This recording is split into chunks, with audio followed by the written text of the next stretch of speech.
Hey y'all, I'm Karen Mayer Cunningham, the special education boss. If you've ever felt confused, overwhelmed, or just plain frustrated at the 504 IEP table, you are in the right place. Every week, I'm breaking down the rules, the rights, and the realities of special education so you can walk into meetings informed, empowered, and ready to make real change. And whether you're a parent, a teacher, an advocate, a school-based member, or somebody who's just trying to do right by a student, this podcast gives you straight talk, real answers, and tools that you can use immediately. I'm not here to play politics. I'm not here to play sides. I'm here to train people who sit at the table and teach you how to follow the law, ask the right questions, and protect the rights of students. So go ahead and hit subscribe, share this with a friend, and you know what? Meet me back here every single week. We're not just talking about change. We're making it. Because when you know better, you do better. And when we get it right for the child, we get it right for everybody. Hey guys. We are so excited you're here. We're excited to answer your questions about special education and all the things. So, I'm ready, ladies. Okay. Can a school implement make-up service minutes prior to having a conversation with the parent of how many need to be made up, and an agreement is made once a parent asks for compensatory education at the school level, not complaint level? Yeah, so I had one of those situations. Was that y'all today? No, I had a situation in I prepped. So this little boy has missed 16 sessions of speech. And so their offer was to get them all in the next few weeks. Oh, no. We're not doing that. So special education related services are agreed upon the committee when they're denied or not delivered. They're both the same thing. Then we have to agree upon the modality in which they will be redelivered. Okay. This is going to be a two-part question. My son is 6 and in the first grade. He has been diagnosed with autism and currently has an IEP. I know he works better one-on-one, but when I asked for that kind of support for him, they said that one-on-one is the most restrictive learning environment, and they don't believe he needs a more restrictive setting. They want to put him in a BASE program, which is at another school, but have not implemented a bit. They're really pushing for him to go to BASE program at a totally different school, but I think that all he really needs is a para and someone who can work with him one-on-one most of the day. They keep shooting down my request, so what can I do to get him the one-on-one support at the school he is currently at? So one-on-one is the most restrictive, and it's the least measurable delivery of special education. What do I mean by that? While there are kids that need one-on-one, I'm going to advocate for a kid to have one-on-one that is a danger to himself, a danger to adults, and a danger to his peers. I'm very aware of the BASE program that you speak of. So you have to be careful when you, I feel like this is deja vu, we talked about this today. When you ask for one-on-one, you're asking for the most restrictive setting.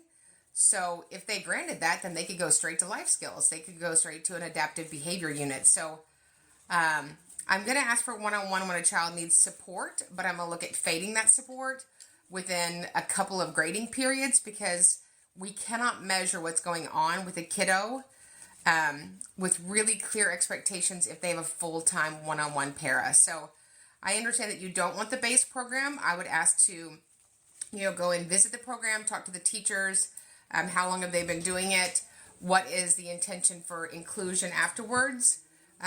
So when do we remove that support from BASE, and when can he be more part of a general ed setting? Okay, this is part 2 to that question. With our last ARD meeting, they recommended placement in the BASE program and a few corrections to the therapy he is receiving in school. OT, pull out for social behavioral support. Today I asked if I was able to agree with everything but the BASE program, and they told me it was all or nothing. Is that legal? TEA will be at our next meeting in 5 school days due to me still disagreeing with the placement in BASE program. I'm fine with everything but BASE. Why can't I just approve the therapy part and not the BASE program? It's all about the BASE. Sorry, I couldn't miss that. So, I know the district that you're talking about.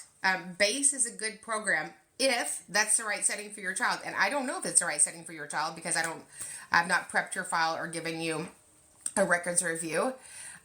It's not all or nothing. That would be manipulation, which is a violation of your procedural rights as a parent. You're equal team members. I'm assuming that you're having a facilitated IEP from the state. You're in a good district.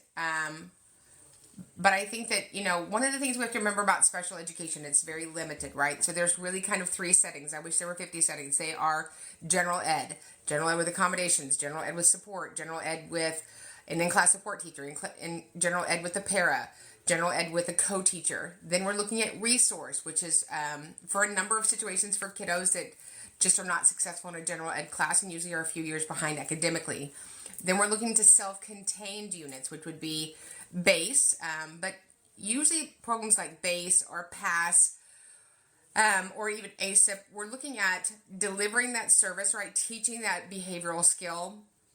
And then the question is, what is the exit strategy for that program? So I think that's the piece that you're missing. Again, I don't have your file, but no, it's not an all or nothing, but you do have to agree on an annual IEP. It sounds like you're in an annual IEP meeting.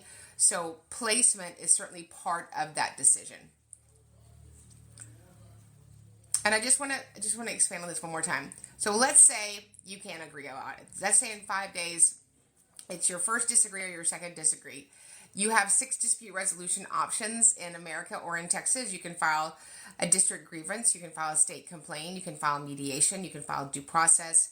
You can file a federal complaint with U.S. Department of Education Office of Civil Rights, or you can get a facilitated IEP meeting. If you disagree with the school district twice, whatever the school district recommended goes. Any state's going to defer to the local education agency in this moment. Remember, if you are thinking about filing due process, then you would not waive your 5 days and look at getting representation or filing due process on your own. I certainly recommend that if you're going to do due process, you would certainly need somebody to represent you. Does Texas see developmental delay as a reason for an IEP? While in Kansas, my son was given an IEP for developmental delays, and they went to take him off his IEP here. They said Texas doesn't see it as a need for an IEP. So it's not recognized in Texas. DD is recognized, I think, in 6 or 7 states. But there was a reason in Kansas that he met eligibility for developmental delay. So functionally, academically, communicative, social, emotional, academic. So I would say DD is this great umbrella. What about the DD were his area of needs? What about that were his goals? And so we don't just take it away. We don't just not have a disability. We certainly can deliver special education related services over time, and it mitigates that. And over a period of time, we might, remove that, but we don't just move states and it goes away. So I certainly think that, you definitely need representation or somebody to at least give you a records review to know what your rights are. What are your thoughts on a medical autism diagnosis against a district's team evaluation that does not see autism? So that is a very good question and a very valid question. So autism is in the DSM-5, right? The Diagnostic Manual of Mental Disorders. And there have 16 characteristics. And you can have a medical diagnosis of anything. And that doesn't rise to the level of needing specially designed instruction at school. So what does that mean?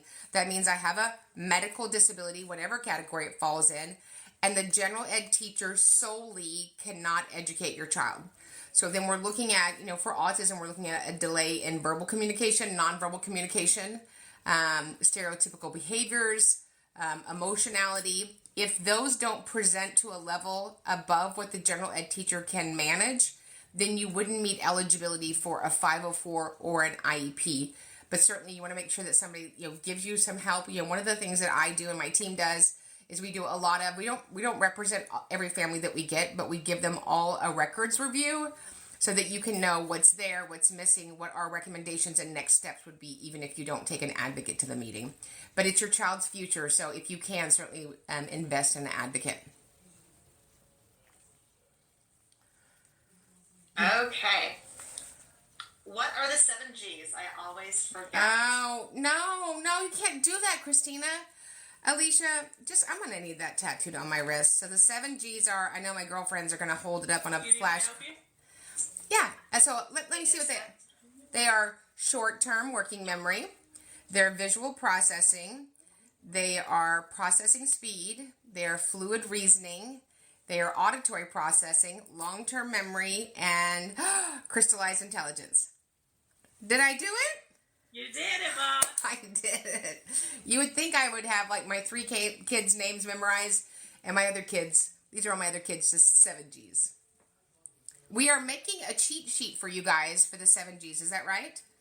And it'll be one of the documents inside of the academy, so you can be and use that as well. And I want to tell you, I'm just going to interrupt because I'm a professional interrupter. Dr. Mitchell Yell, which you all loved, is going to come back, and we're going to do a lunch and learn, and we're going to be showing examples of IEP goals, and the webinar is going to be called "Do You Like This IEP Goal?" And we're going to show him goals, and he's going to say, this is right, this is wrong, this is what I would adjust, this is what I would add, this is what I would throw out. So that's going to be amazing. So there's that. All right, Florida school teacher is denying my son access to lunch and withdraws his AAC device so he doesn't have access. What can I do? If somebody is denying your child access to food, I would call Child Protective I would leave this live and call it Child Protective Services. If they're denying them access to the voice output communication device, that's a denial of equal access to communication and denying them benefit of an educational product. So that's one of the things that I file OCR complaints with all the time. And we were just, we had a team meeting today, and I can't brag enough about the Atlanta OCR office. They are amazing. All right, can a public charter school deny enrollment because of a fight?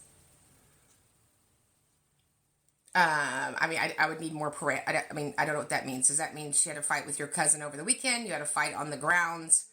A charter school, they're a little bit wonky. They just are. Lovely people, but it is, for all purposes, for all the years that I've done this and all the years that my 8 partners have done this, it really is a school of choice. And I had a kiddo there that I think was there for 45 minutes, and the principal was like, come get her. So I have never, in 28 years, and I love teachers, I love schools, I have never had a special ed student ever be successful at a charter school. Does it exist? I'm sure it does. Like people that have their natural hair color. I just don't know about it. All right. How do you feel about text-to-speech accommodations with reading passages for elementary students who can read, but they're really slow? So I love anything that's going to bridge a barrier, right? I think, though, that we've gotten a little lazy with technology or people reading to kids. Again, that's a great supplement. That's a great accommodation. Is that going to serve him long term? Is that going to serve her long term? If it does, great. But, in elementary school, we need to be teaching kiddos to read, right? He's not going to be an unslow reader because you give him assistive technology. So I would do it in tandem. All right. Do you have a favorite due process case? Yes. Andrew F., March 22nd, 2017. Do I have a favorite due process case that I represented a family and I won all by myself in front of this lovely IKEA shelf? I do. November 2021, Texas Education Agency. Can you file both a state complaint and a due process? No. Say it with me. Nope. We choose the entity that we believe will give us the best outcome for that moment. So we don't. I had a client, oh my God, at least this was years ago, that I think she had filed everywhere except for her fingernails, but I'll be here all night.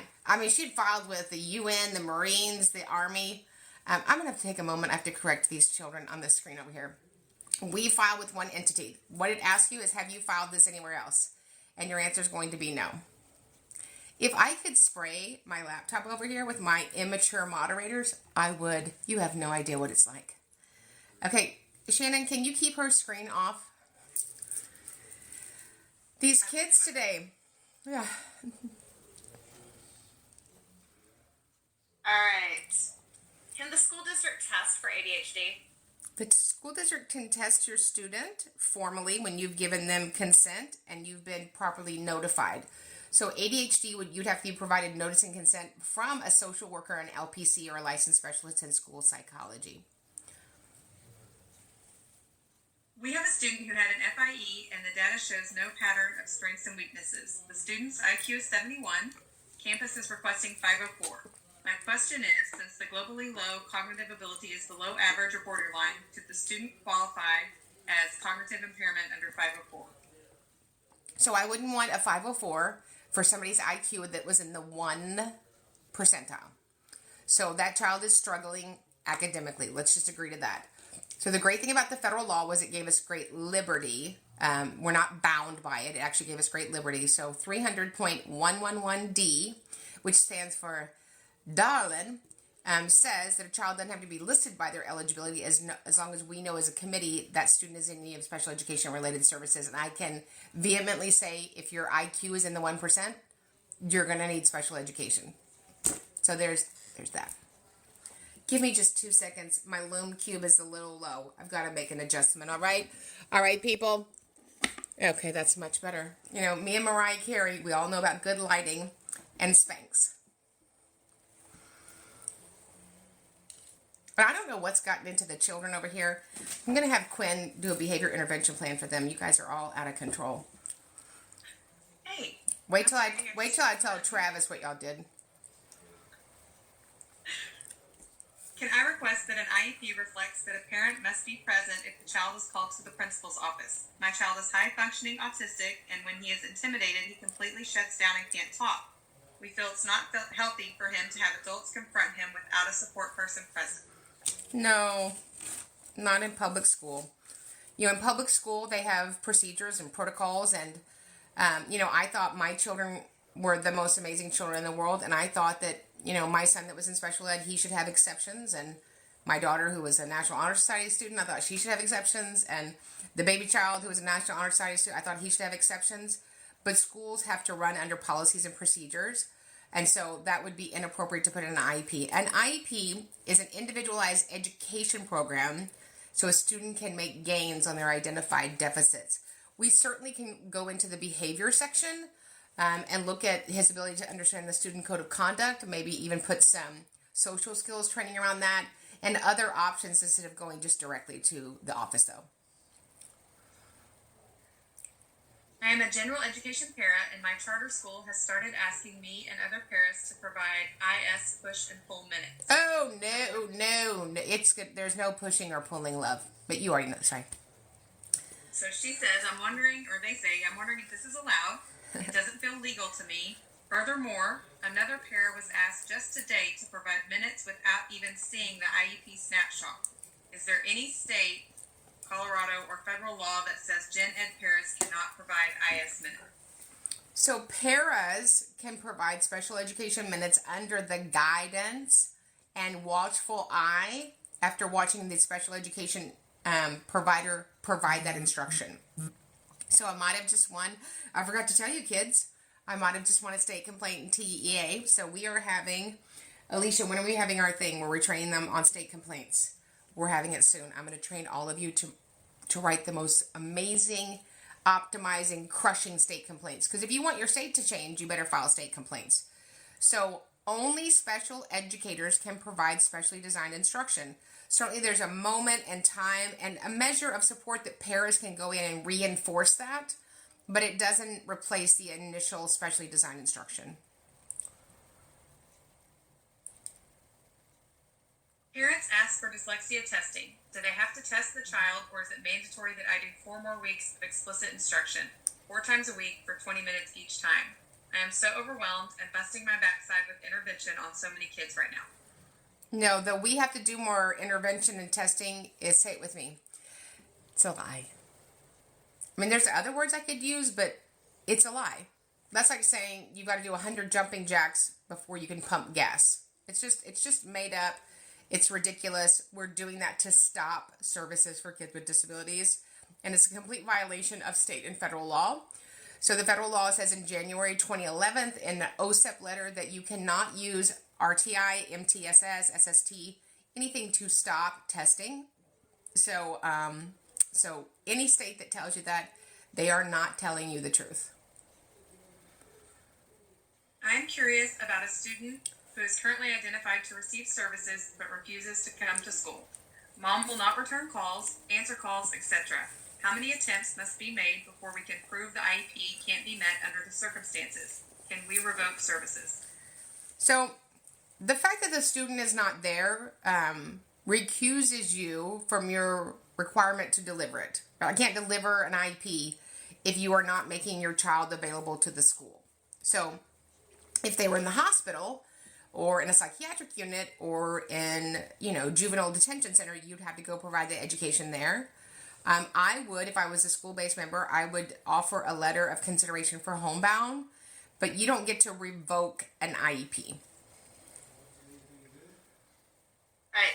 I watched a child in special education get carried to the office in a trash can after behaviors.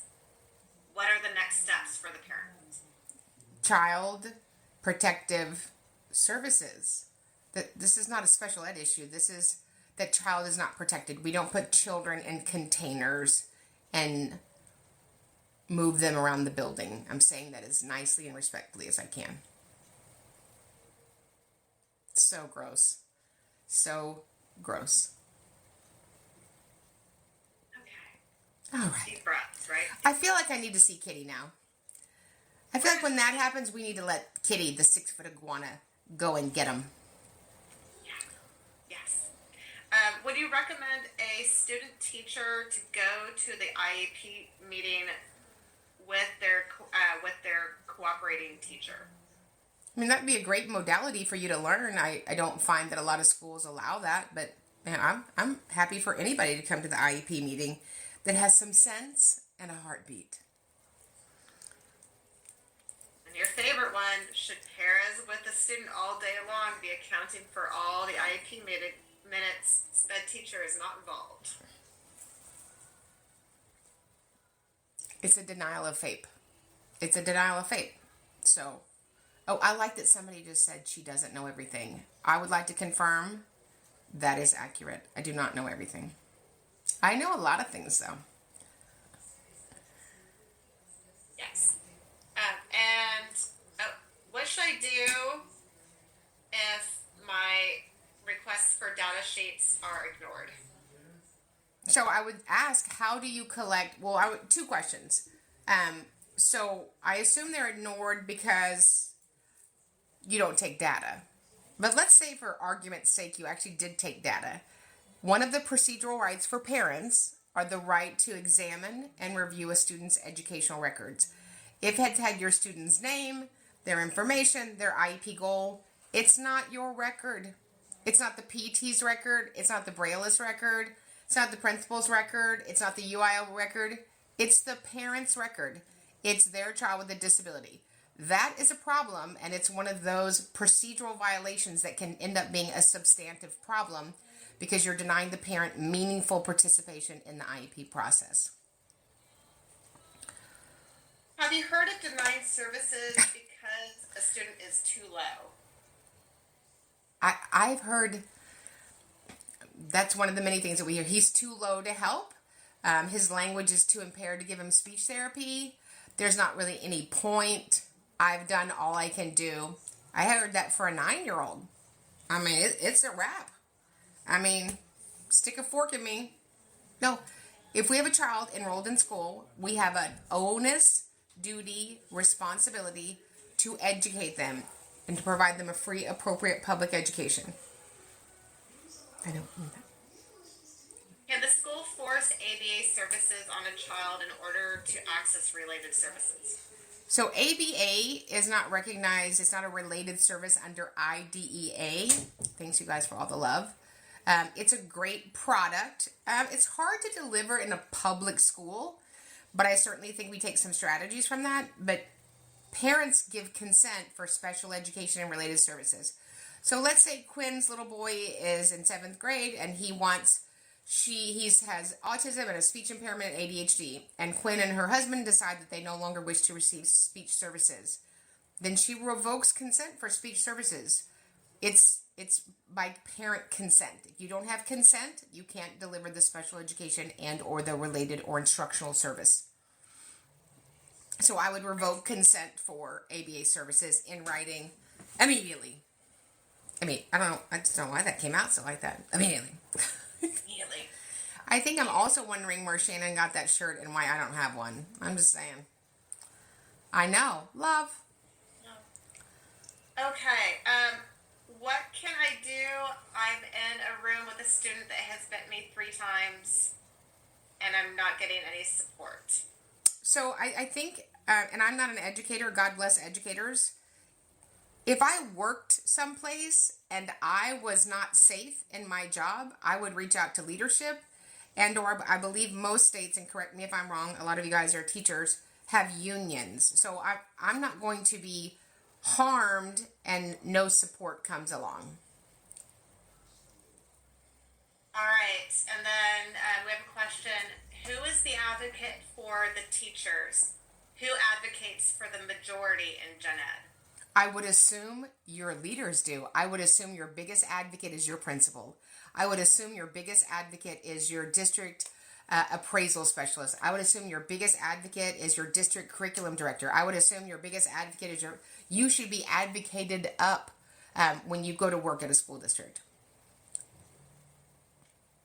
I have an ID student in Florida who was placed on alternative assessment last year as a third grader. He was required to take the standardized test. He scored a level 2, low level 2 with the testing accommodations. This is a kid who is reading at a pre-K to kindergarten level. The school and parents just learned that he'll be required to take standardized testing for the rest of his school life.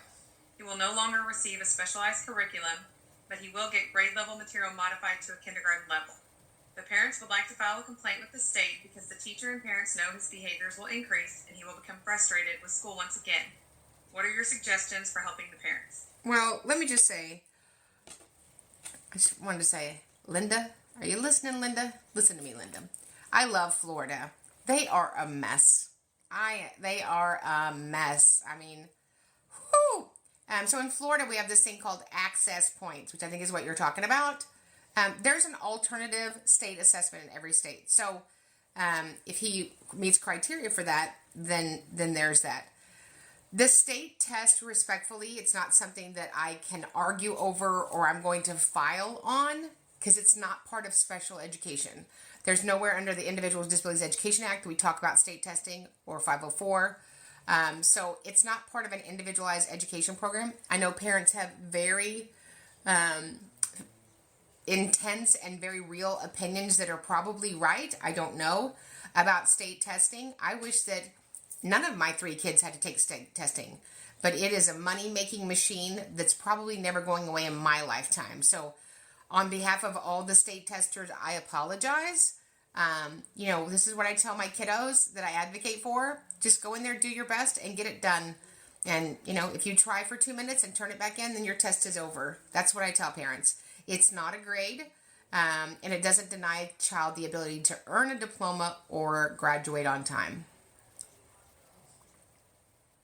On my son's IEP, he gets OT and speech. Yesterday, before our annual meeting, I found out he hasn't received OT services since October of 2023. In his IEP, it states he is supposed to get it once a week for 30 minutes. What do I do? So I would file a state complaint or an OCR complaint. If you have more time and you want more impact, I would do a federal complaint. If you want a quicker turnaround, I would do a state complaint. Special education and related services must be delivered.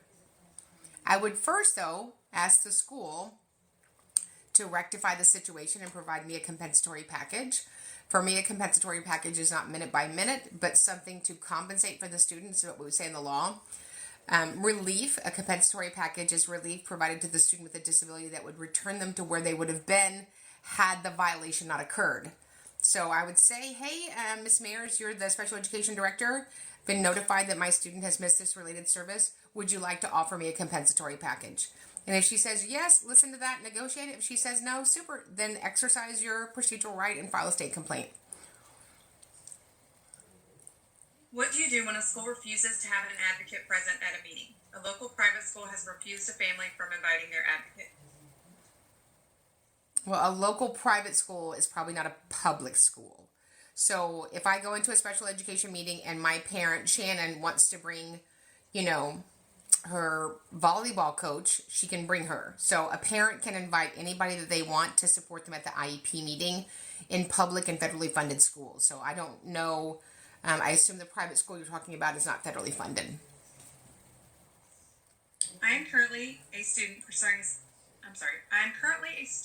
pursuing a special education degree. What resources do you have available for someone entering this field, and how often do you offer classes or training? So we offer classes 24 hours a day, instantly. We have digital products online. We have a 2-day training that's available on demand. I would certainly connect with rightslaw.com. I would connect with understood.org. I would connect with your state, whatever your state special education platform is. I would connect with Iris out of Vanderbilt and get the training that you can. I think one of the problems with the training that's available is that it's so much and it can feel overwhelming.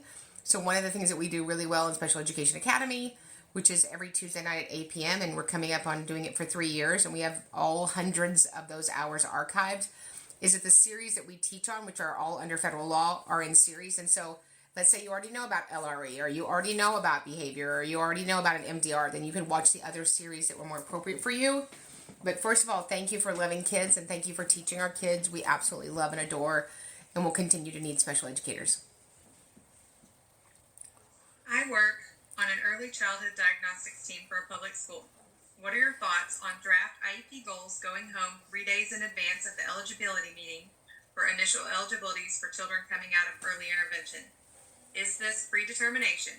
We usually hold our eligibility and IEP meeting all at once and have parents waive the 10 days if they choose to go this route. So predetermination has nothing to do with me having a piece of paper. So I don't go into meetings that I can't participate in. You wouldn't go buy a home from a realtor and go to a closing and you never saw the house. That would be very weird. You wouldn't go buy a car and never seen the car. So the draft allows the parent to participate. It allows them to make recommendations and suggestions ahead of time. It's solely a draft, and all decisions are only made in an IEP meeting. So a draft couldn't be predetermination. Predetermination only happens during an IEP meeting. It never happens prior. Unless you're calling and telling somebody something goofy like he's going to the self-contained class and there's nothing you can do about it. So predetermination means that when all parties have delivered their input, it's not accepted by the school district. There is no movement. When there is new information or information presented in another way from the parents or their professionals or their support team that should give the school pause to look at other considerations, and there's no movement from the school. So kind of for simpler terms, what I call predetermination is we came in on no and we're leaving on no. If we make decisions at a team, then when you hear good input from other team members, which include the parent and or their representatives, there should be consideration and or movement.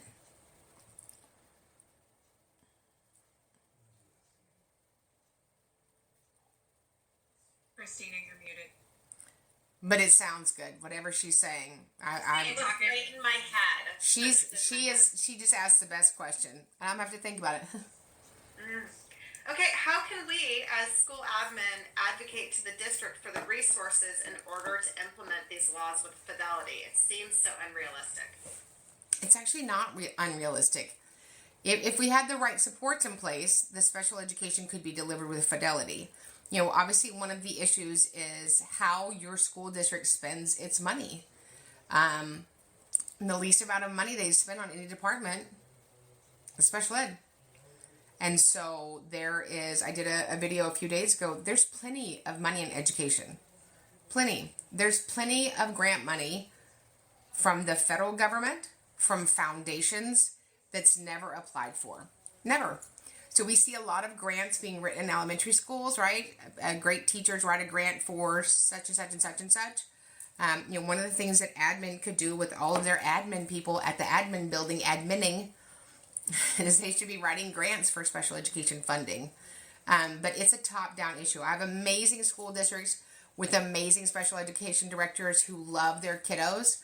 And then I have school districts that I have no idea how the special education director wiggled his or her way in there because she's not qualified or he's not qualified to work with humans, much less kids with disabilities. Is it okay for a student to be dropped off to resource for math or English without an IEP or a goal? Well, you wouldn't be in a special ed setting if you didn't have a reason to be in that special ed setting. So it's going to be a big no for me. It's going to be a no. I thought you were going to say dropped off at the concession stand at a basketball game. I was like, if there's Frito pie, I'm for that. Remember Frito pie, you guys? So good. Grease in a bag. Can an SLP administer the ADOS or diagnose autism? See, what I love about you guys is your trick questions. So every provider of special education has a scope of practice. That scope is detailed on your administrative code. So in Texas, it's called TAC, the Texas Administration Code. Or you could just email compliance for your state and say, is it within the SLP scope of practice to administer standardized tests based on psychological needs? Let me help you out. The answer sounds like this. No. Maybe not the part, but no. Or no. Is there a time limit once you request testing for the school to respond? 15 paper days.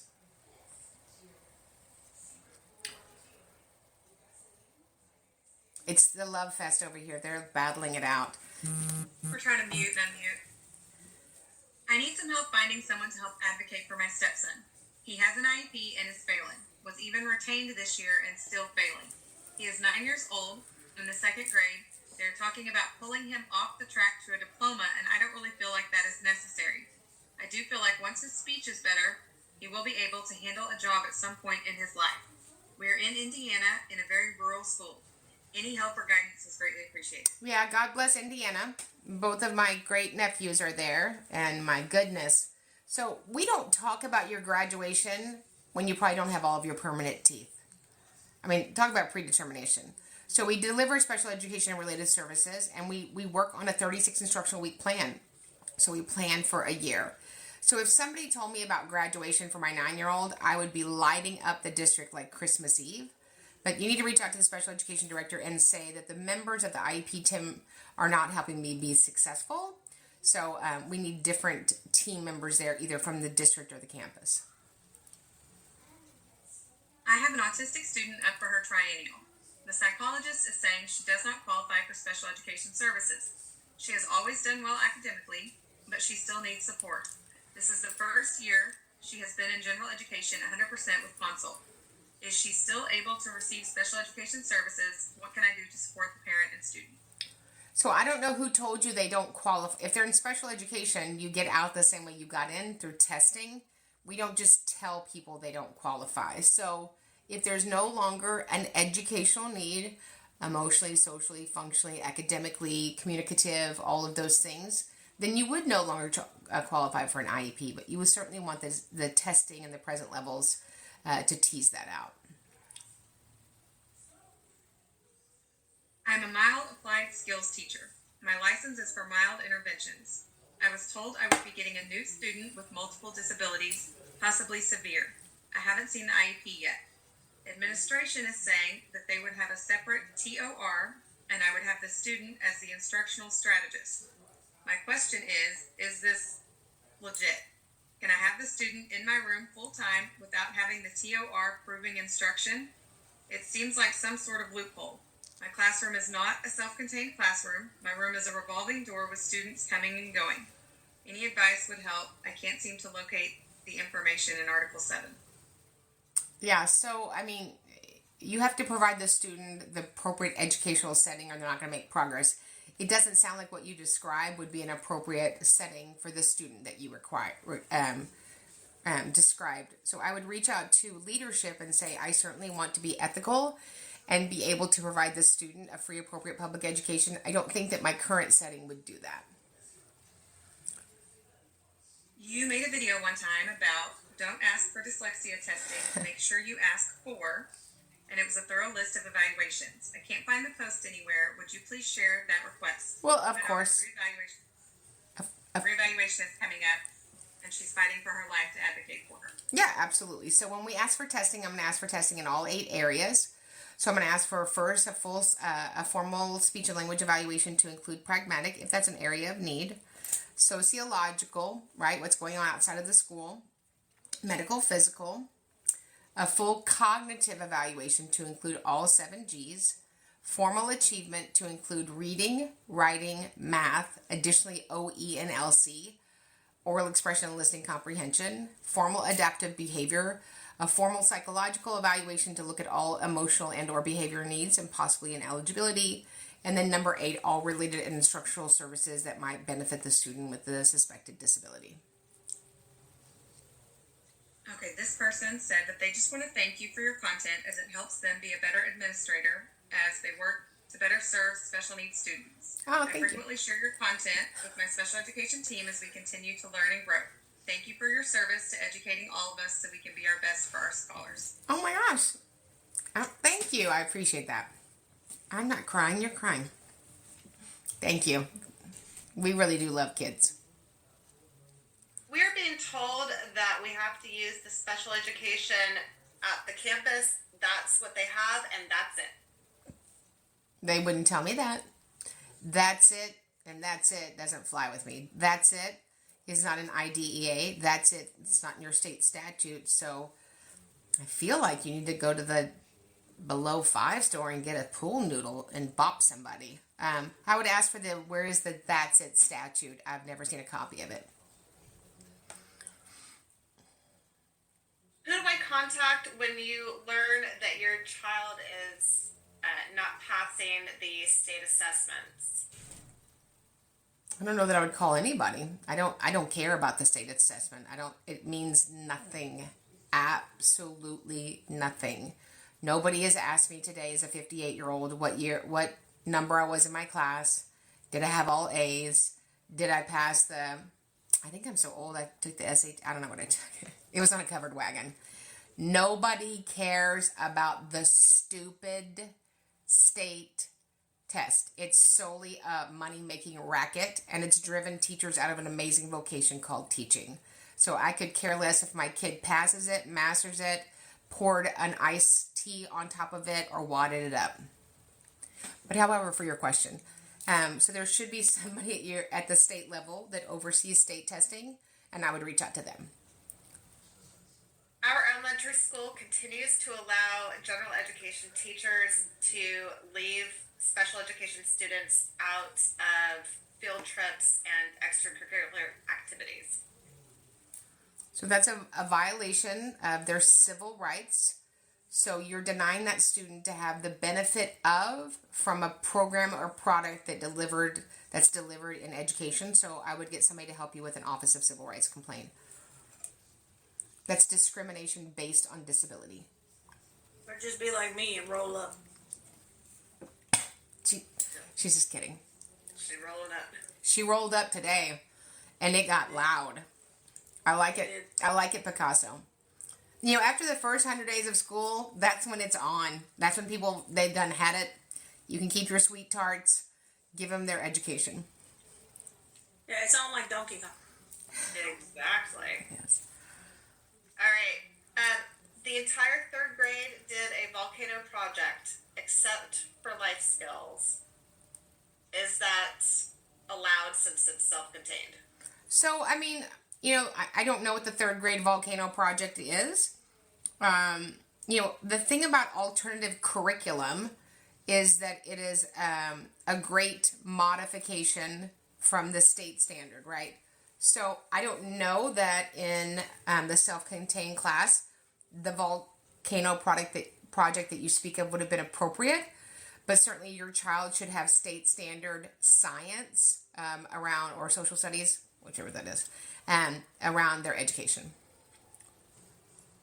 Can I request someone else hold my son's IEP file? Hold it. Hold it. Your son's IEP file is in the district's database. Anybody that works at the district could have access to it. Yes, Alicia, you are raising the roof, or are you raising your hand?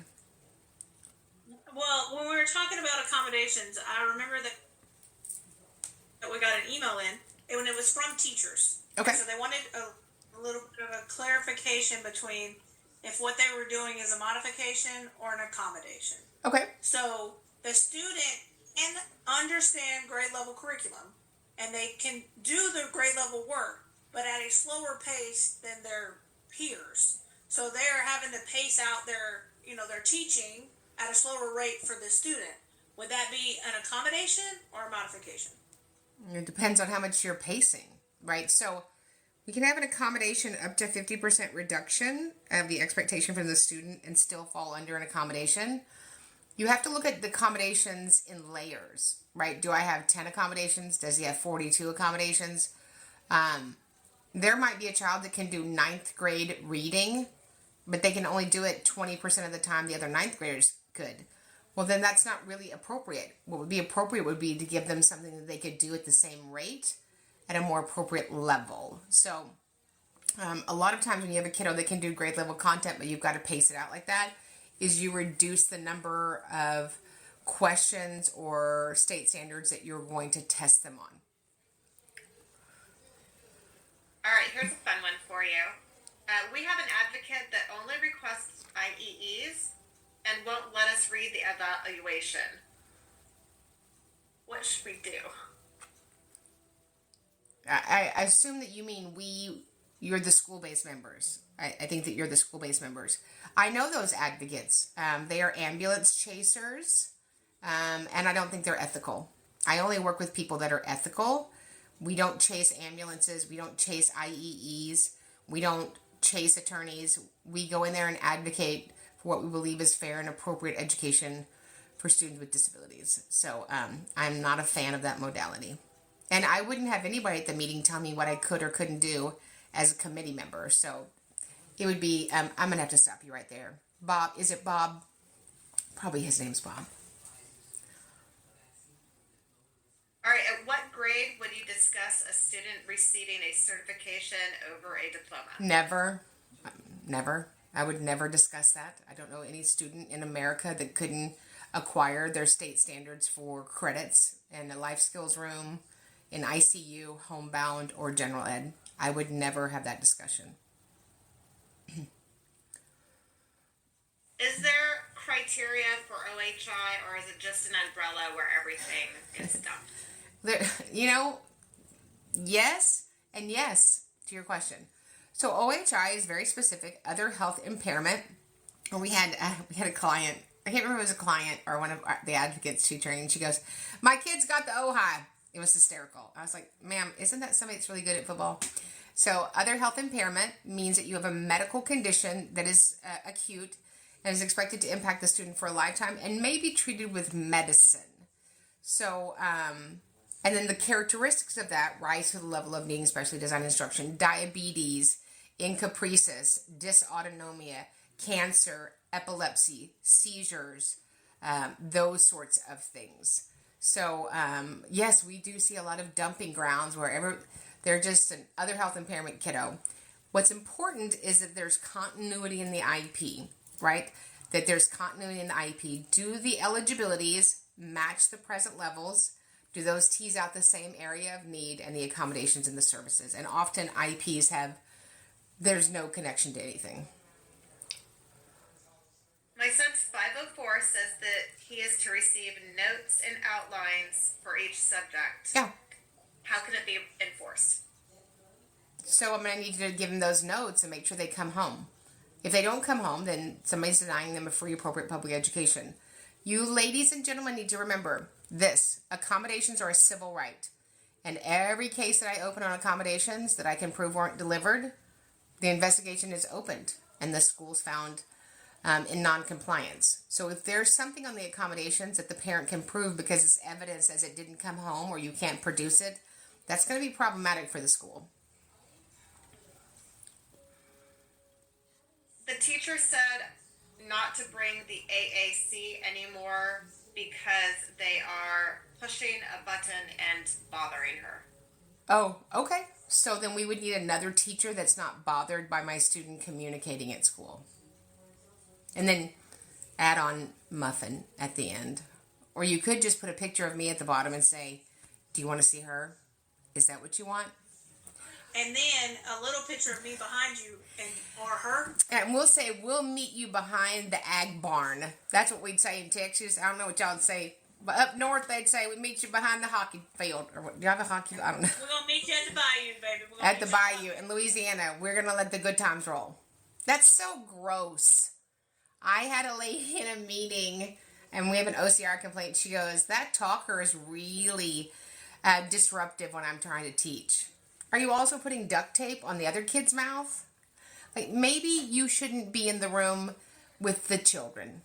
I don't know. You know what they say? Silence is golden. Duct tape is silver. That's a great t-shirt.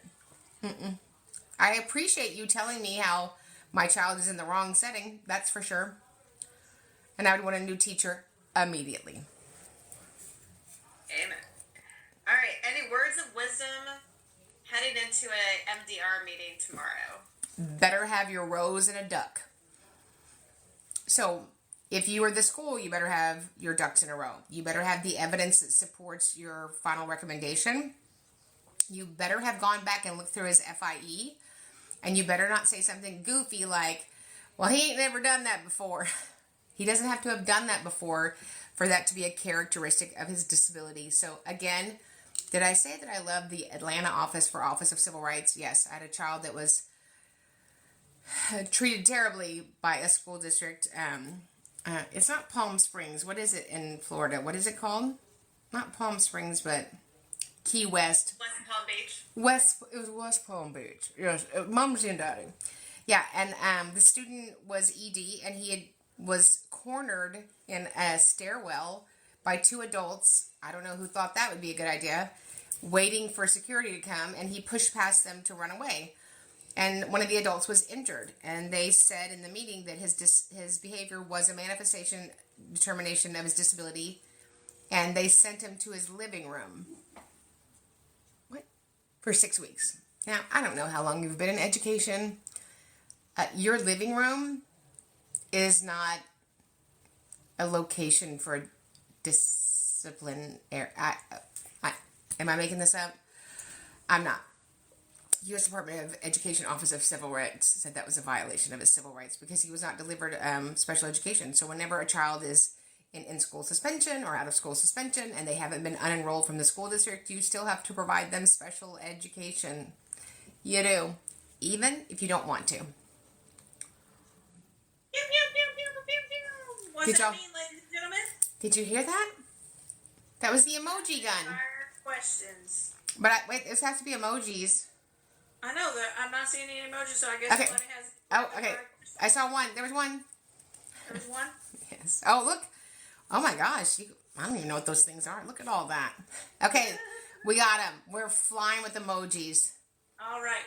How many kids are legally allowed to be in an inclusion room? Is it a ratio of gen ed to IEP?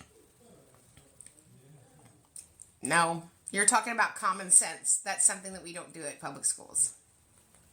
I love all these emojis we're getting now. Yeah. Yes.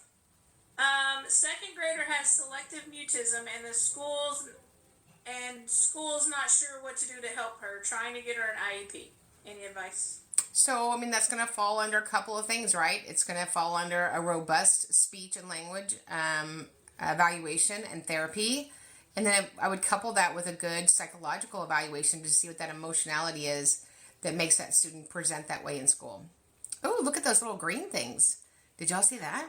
I don't even know what those are. Pew, pew, pew. Yeah.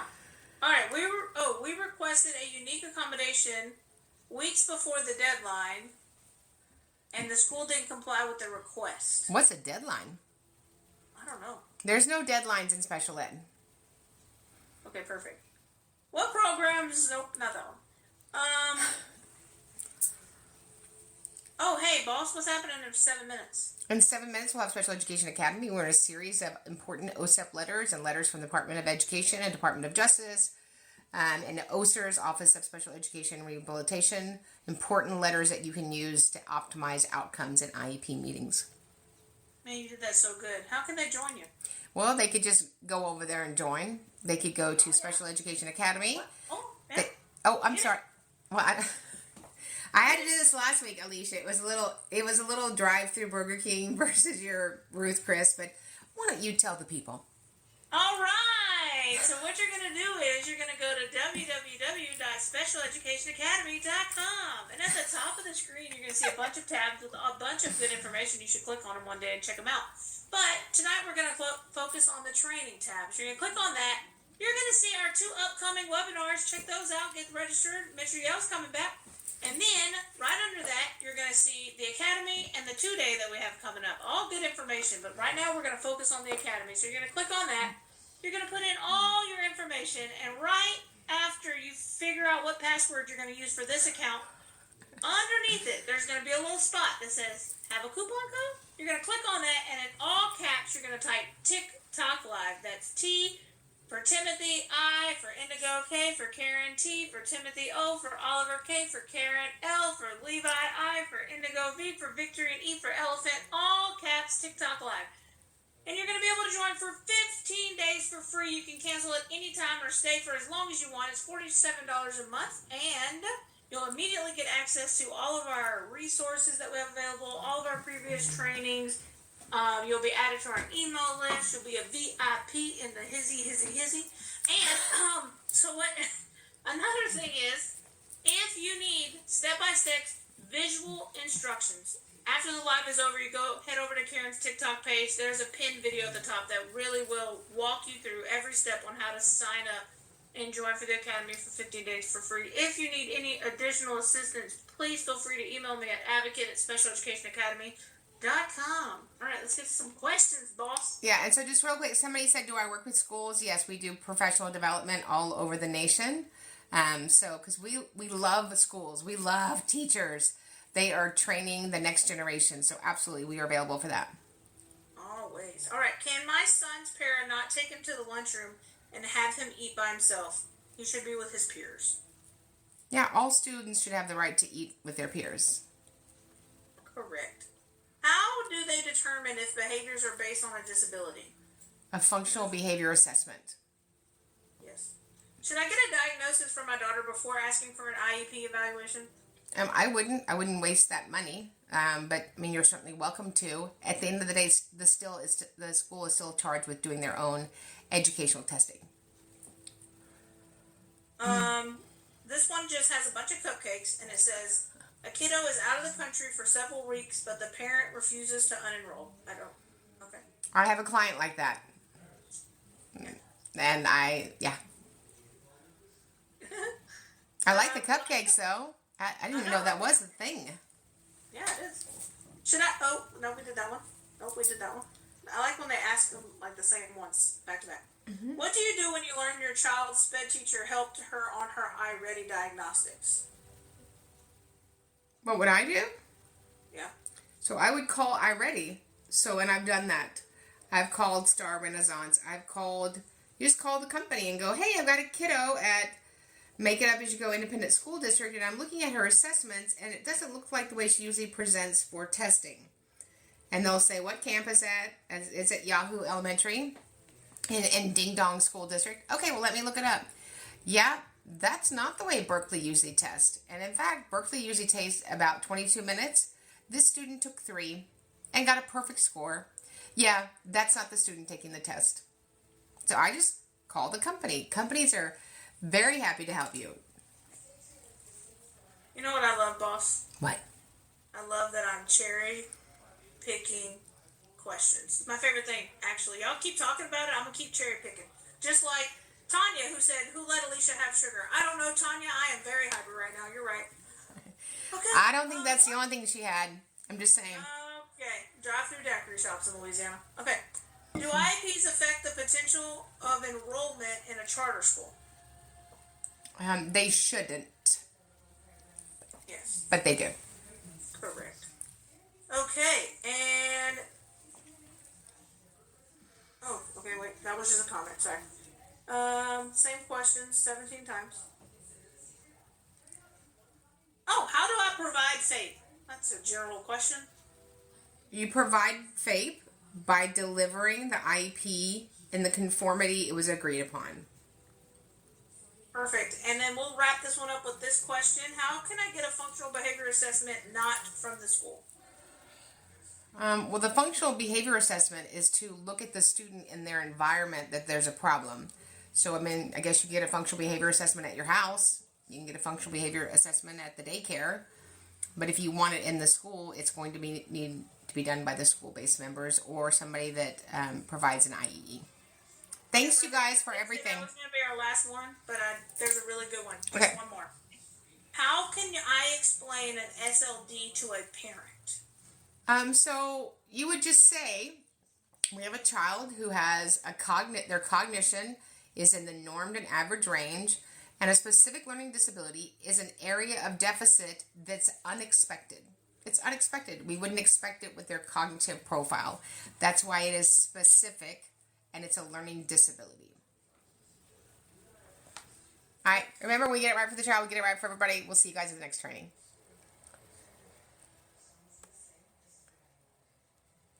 Hit subscribe, share this with a friend, and you know what? Meet me back here every single week. We're not just talking about change, we're making it.